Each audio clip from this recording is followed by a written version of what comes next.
Okay. Good afternoon. Today we're going to talk about the relining of a Blacksmith base. And it's going to be the same for a Blacksmith, an E1, a Farrier, and a Companion. They all pretty much line the same way. Today we just happen to be doing a Blacksmith bottom. Here's what you would typically get in a reliner kit. The only thing missing would be the board for that goes in the top half of this, which I have a video on how to reline that separately. Today we're just going to focus on the base and try to keep the video as short as possible. Again, you would get the top. There is a video on how to line the top and the door online. So let's begin. First of all, we're going to start off with lining, put in the base insulation. Always wear a dust mask and do it in a well ventilated area. Typically we run our spray booth with filters that blows all the dust through the filters and are outside. So let's begin, and I'll try to move slow. If we go too fast, just rewind and watch the video again. Thank you. All right. First thing we're going to do is put in the base. It's an 1.5 inch thick, 10 7/8 by 16 7/8 inch piece, 1.5 inch thick. When we put this in, we want to try to keep it close to the front edge of the forge as we can. Push it down. You can see that it doesn't totally close. There's a little bit of a gap there. We do that intentionally because just of imperfections. Doesn't need to cover exactly, but you want it to be along the front edge if possible. The next thing we're going to do is we're going to do the walls. And we look at our board and we pick the cleanest side in just for cosmetic purposes. It's not going to affect how well it insulated, but there's a smooth side and generally there's kind of a textured, rougher side. So the first thing we do is we drop it in about 1/4 inch below the edge and inside, and we kind of tap it. And you'll see there's a line there. That's about how much too long it is that we have to file off in order to force it down inside there. We want this to fit tight, so we don't want to take too much off, just enough that we can either pound it down by hand or with my mallet and a block of 2x4. Would you get my mallet and 2x4, please? So here we go.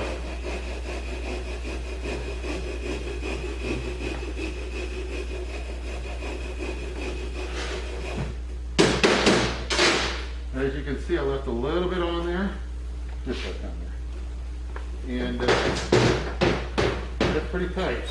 That will go. It's going to be very tight. You can see this lip goes on the inside, so rather than letting it bust out, since we're going this way, I'm going to take just a little bit off, angle this off,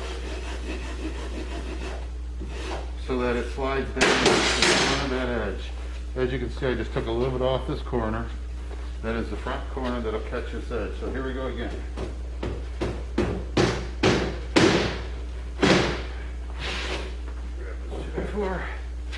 Take 2x4 in here and pound. There we go. Like I said, typically we would be running with the air booth on for the dust, so make sure you do it outside in a clean environment where you don't get overcome with dust. Again, about 1/4 inch down, bump it. You'll see about how much we need to take off. Do not take off too much. You want it to be tight. So make sure you try it a couple times. And if it's too tight, you can always take off more. That's pretty good. It seems like it's going to fit well. Now I need to file off some here for this lip right here. So I'm going to take my smooth side of this file and just take off a little bit here. You can see on this edge, we just tapered it slightly, and we're going to pound this down.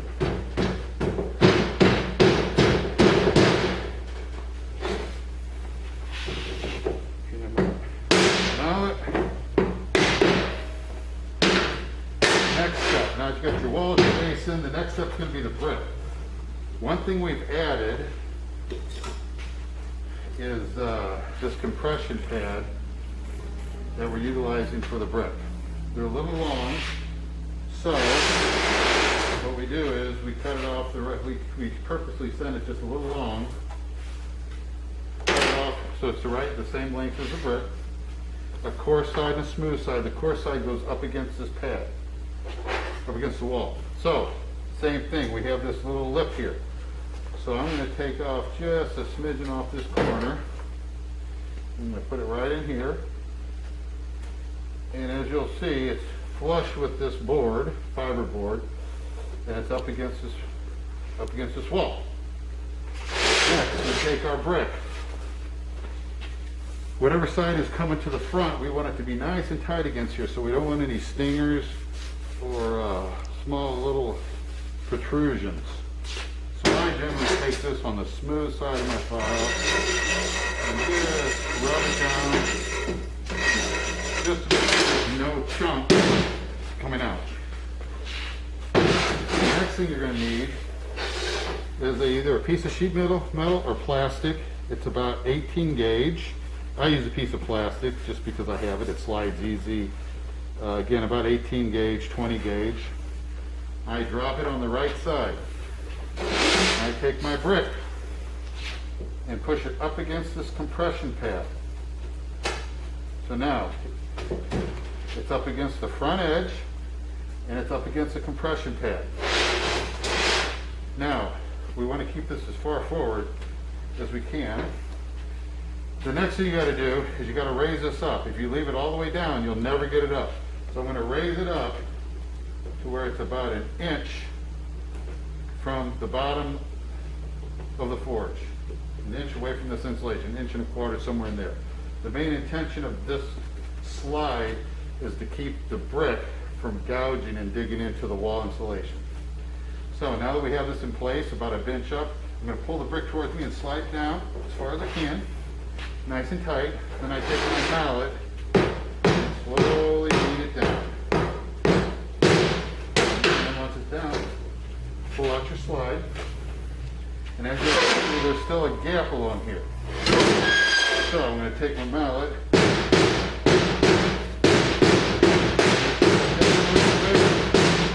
and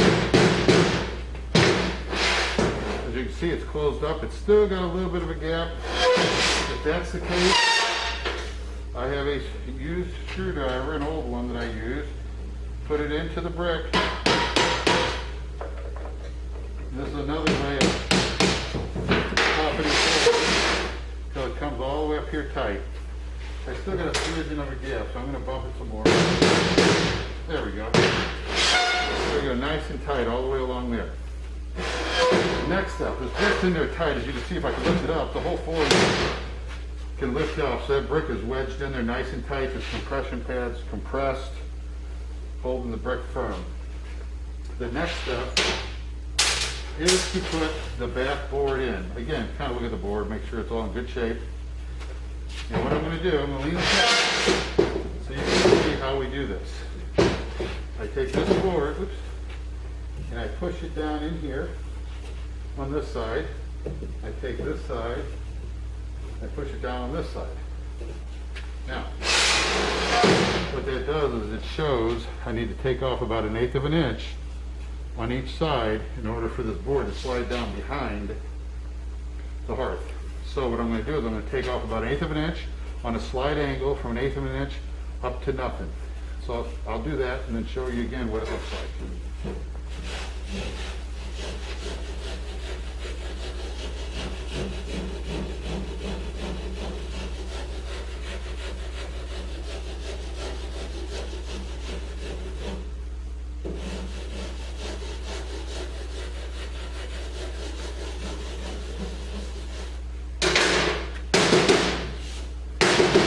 Again, take off as little as possible and look at it.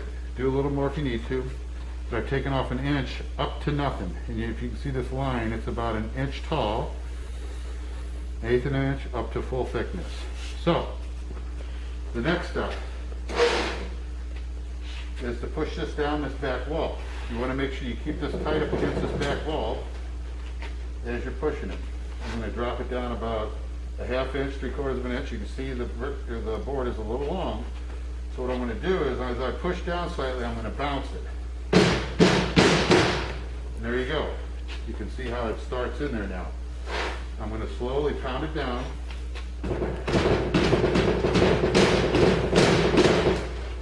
That's a nice tight fit.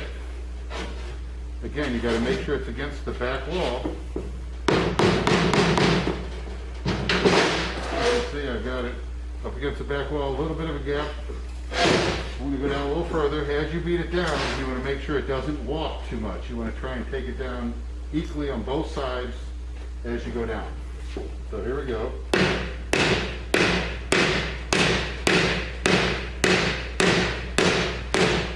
Now I'm getting close to the brick. What I'm going to want to do, it's off to the back, so I need to knock it backwards. There we go. Now, you can see it's all the way up against the back. So now we're going to go on down.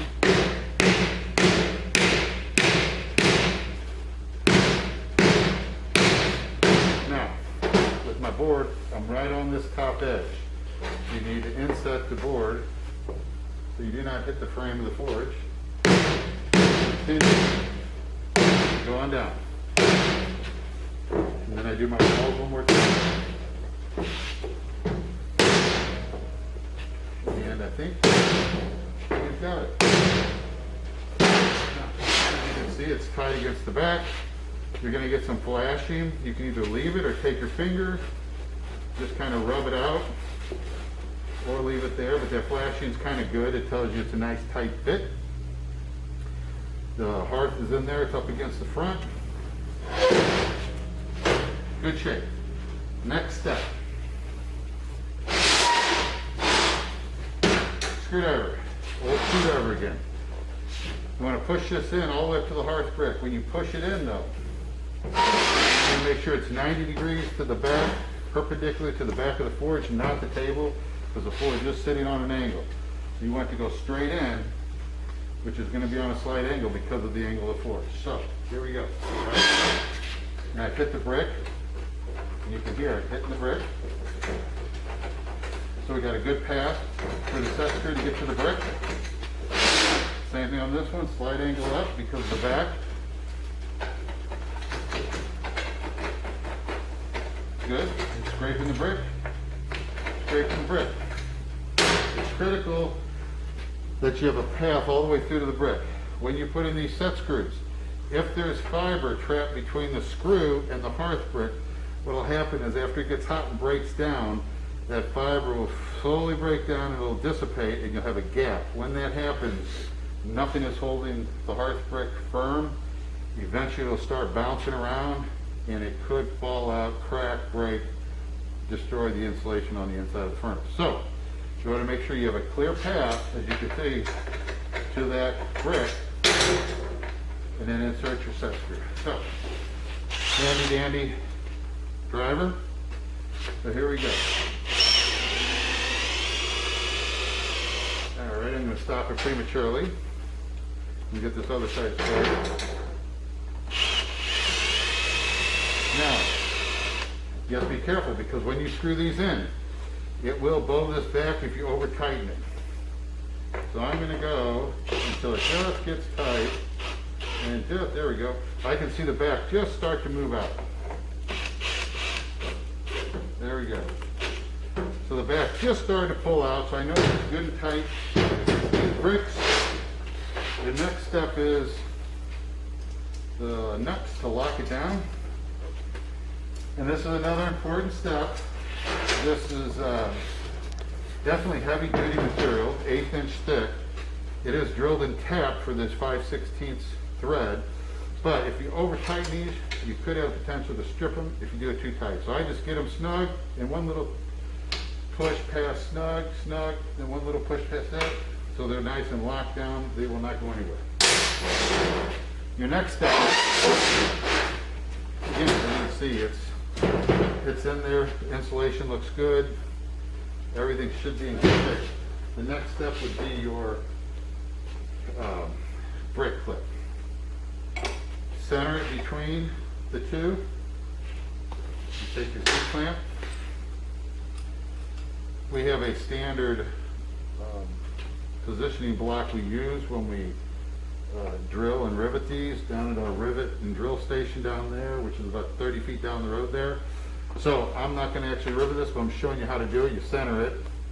You take your your C-clamp, snug it a little bit, make sure it's up against there. Now what we do is we hold our fingers on this brick and we tighten it so that I feel the brick go down just about a 1/16 of an inch, no more than that. Right at a 1/16 of an inch tells me I got good pressure on this. We drill it and rivet, or use your self-drilling screws that come with the reliner kits. Put your self-drilling screws in there. So you want to put some compression on it, some movement, but 1/8 of an inch would be too much. You're looking at about a 1/16 of an inch. It tells you it's firm, it's good, it's tight. Zip screw it down, remove your C-clamp, and you are done. That's really about it. We're going to go over cutting off the windows on another video. But when it comes to relining the base, this and E1, the Farrier, pretty much all done exactly the same way. And the companion also, the companion we put the brick in a little different. We don't have the room, but basically this is how they're all done. Thank you, and look for more videos on YouTube at Forgemaster. Thank you.